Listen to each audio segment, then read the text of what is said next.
Hello বন্ধুরা, সবাই কেমন আছো? আশা রাখি সবাই ভালো আছো, সুস্থ আছো। তো এখানে হচ্ছে দেখো ভোগের আয়োজন করা হচ্ছে, ভোগ দেওয়া হবে, ওই জ্যাঠার বাড়িতে ভোগ হবে। তো এখানে হচ্ছে ভোগের আয়োজন করা হচ্ছে, এটা হচ্ছে গুরুদেব, উনি হচ্ছে ভোগ দিবে আর কি। তো ভোগ দেওয়ার সময় হচ্ছে 7 বারই হচ্ছে ভিক্ষা করতে হয়, এটা হচ্ছে নিয়ম। তো ভিক্ষা করতে যাচ্ছি আমরা, এই যে দেখো এই যে আমার জ্যাঠাতো ভাই আর জ্যাঠাতো ভাই হচ্ছে বউ, আর আমি ছিলাম সাথে। তারপরে দেখো এখানে হচ্ছে রান্নাবাড়ি চলছে, রান্নাবাড়ি হয়ে গেছে একদম কমপ্লিট। তো রান্নাবাড়ি তোমাদের সাথে শেয়ার করিনি, মানে রান্নাবাড়ি করার টাইমটা একটু ব্যস্ত ছিলাম। তো এখানে দেখো অনেক ভাত রান্না হয়েছে, অন্নপ্রসাদ। তো এখানে ঢেলে রাখা হয়েছে, আমাদের গ্রামে কিন্তু এরকমই হয়। তারপরে দেখো এখানে যে 2 গাবলা হচ্ছে রসা, তারপরে যে নাবড়া, তারপরে মুগ ডাল, তারপরে হচ্ছে বুটের ডাল, টক আছে, সাথে পায়েস আছে, অনেক কিছুই রান্না হয়েছে, কচুর শাক আছে। তো এগুলো হচ্ছে সব যারা হচ্ছে কীর্তন করতে আসে, যারা প্রতিবেশী আছে, তারপর আরও সব মানে পাশের গ্রাম আছে, সবাইকে নিমন্ত্রণ দেওয়া হয়েছে, সবাই আসছে। আর এখানে বন্ধু দেখো ভোগ আরতি চলছে।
তো বন্ধুরা দেখো ভোগ হয়ে গেছে, ভোগ আরতি হয়ে গেছে, ভোগ হয়ে গেছে।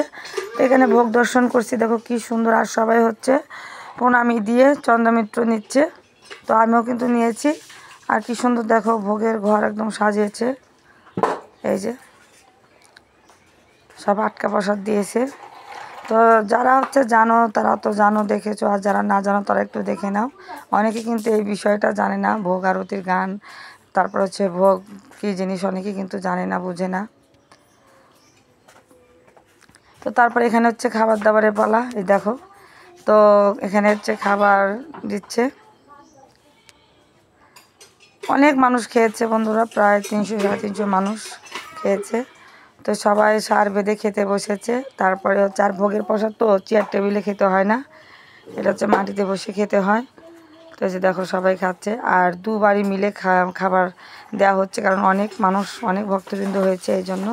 তো আমরা কিন্তু খেতে দিয়েছিলাম, অনেক ব্যস্তই ছিলাম আর কি, সবাই মিলেই দিয়েছি খাবার। তো যাই হোক বন্ধুরা, ভিডিওটা কেমন লাগলো অবশ্যই কিন্তু কমেন্ট করে জানাবে। তো এখানে হচ্ছে আমার ছোটো বোনের বাসায় চলে এসেছি, কারণ মেজো বোন ছোটো বোন এসেছিলো, তো ওরা চলে আসছিলো, তো ওদের সাথে আমিও চলে এসেছি, যে আমি একা একা থাকলে ভালো লাগবে না। তো তারপর কিন্তু আমি বাসাতে ফিরে গিয়েছিলাম। তো এখানে ছোটো বোন এসে মাংস রান্না করেছে, মাটন, তো সবাইকে খেতে দিয়েছে। এই যে দেখতেই পাচ্ছ সবাইকে খেতে দিচ্ছে। আর তো আগে হচ্ছে পোলাপান খাচ্ছে, তারপর হচ্ছে আমরা খাবো। তো সবার পাতে পাতে মাটন করে দিচ্ছে।